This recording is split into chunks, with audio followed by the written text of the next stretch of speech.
have always been a massive, enormous Touareg fan. Okay? Touareg. No, that's not how I'm saying it. And I continue to be so. I've always felt that it's actually really underrated.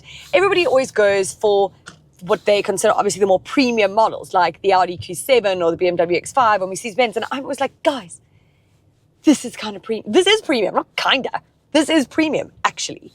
So I always think that someone should maybe consider this instead of those, because if you know that actually this is based on the same platform as the Q7 and the Porsche Cayenne. So I know what I'm talking about. 'Tis premium. But then you've got to consider, does a premium car come with a premium insurance cost? Well, that is up to you. Do you know why? Because if you go onto hippo.co.za and put your details in, like I did with this guy, you get an array of options. So my cheapest monthly payment would be like 1,200 Rand, but with an excess of 9,500. Or you could go right up there and pay like 3,800 a month or something, but then your excess is only like 4,000 or 4. So again, choices, people. You have the choices. I love a choice. So this third generation has now received a facelift. It did last year, in fact, which is its first one since it launched in 2018. So that's good. We love a little facelift, a little refresher.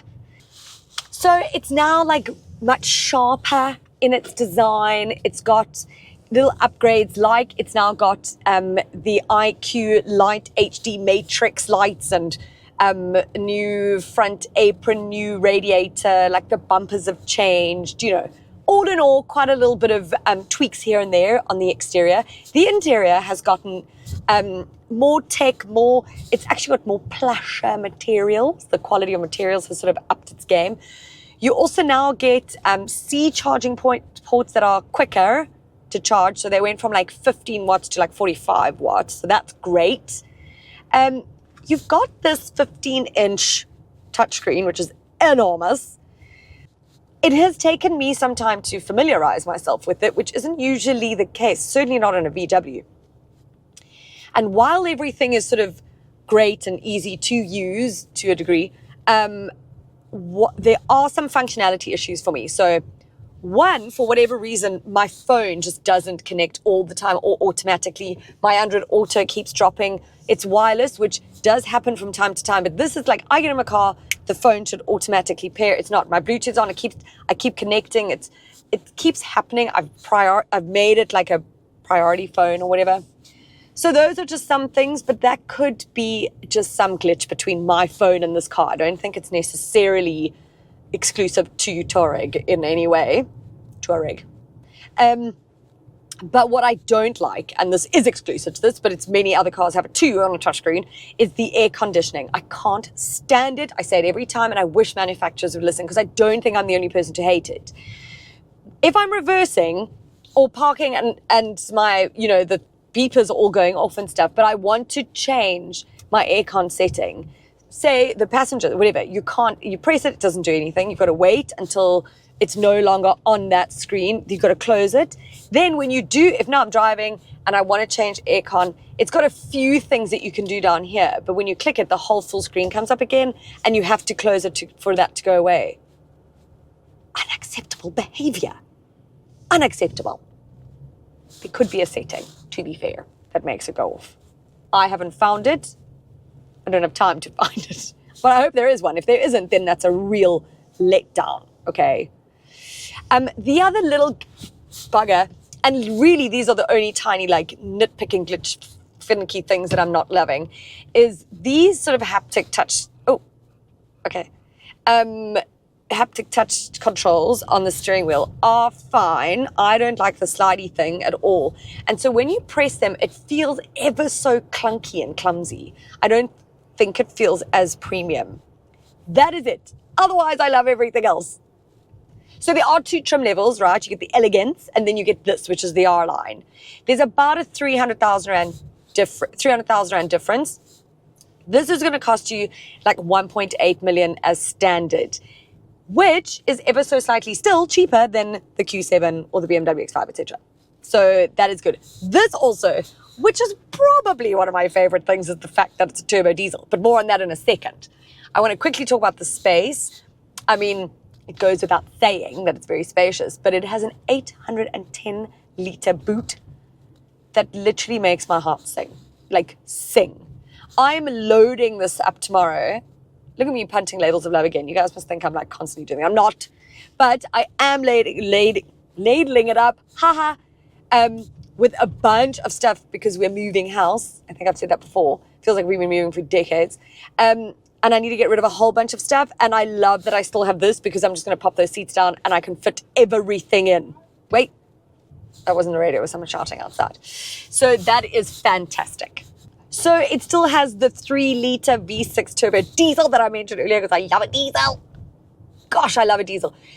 Do you know what it... Okay, let me quickly tell you. 190 kilowatts, 600 newton meters of torque, power center all 4 wheels via an 8-speed automatic gearbox.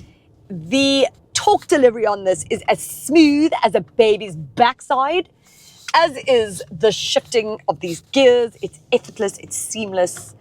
It's just... No matter where I'm driving, I don't feel like this car is struggling in any way. I can't say the same about the Q7 sometimes. I had like a few sort of like whatever, petrol. I did say that the Q7 needs a diesel. This is the main reason I love it it's from a fuel consumption point of view, which by the way is amazing. Okay, it's quite astonishing this. So it's claimed at like 7.8 and you will get 7.8. You can even get lower than that. That's in this size car. I think is pretty extraordinary. But what I love is that sort of between refueling, it's just so much more functional for me and so much easier because it takes forever. Like I wanted this, I mean, I'm very grateful that I got a Q7 for my December car, but I would love one of these because again, you have like 1,000 Ks before you need to refuel. Do you know? That's glorious. Who doesn't want that? Let's go this way. So I think that's like a huge plus for me. Like, so if someone said to me, should I go for Q7 or a Touareg? I'd be like 100% the Touareg for the main reason that it is a diesel or turbo diesel. And also because I think it is as premium as all its rivals. I feel like it has earned its spot among the premium rivals. I also think that you would be crazy to not consider this if you are in the market for a very luxurious SUV based on assumptions that are like, well, you know, BMW is more premium or Merc is more premium. Please, it's a bunch of baloney. Baloney. What do people say? I think that's like an American saying, which we don't want to say right now. I haven't even realized I've taken a turn up here and I'm at with all the fancy houses. Like this is where a Touareg owner would live. Or they'd probably have something else as well. They'd have like a bunch of, this would be like the staff car probably. But I'm just going to turn around because I think that people are going to realize that I do not, in fact, belong here. I'm sure there's cameras and security guards about to take me out. It's a very narrow road. You'd think with people all this money, they would maybe, you know, widen their roads a bit. Shh. Oh, there's the camera. Don't worry. Don't panic. Security guards. What the hell? I wish I could show you what I'm seeing. I do. I don't know where my meta glasses are. I do know I didn't bring them. That is how some people live.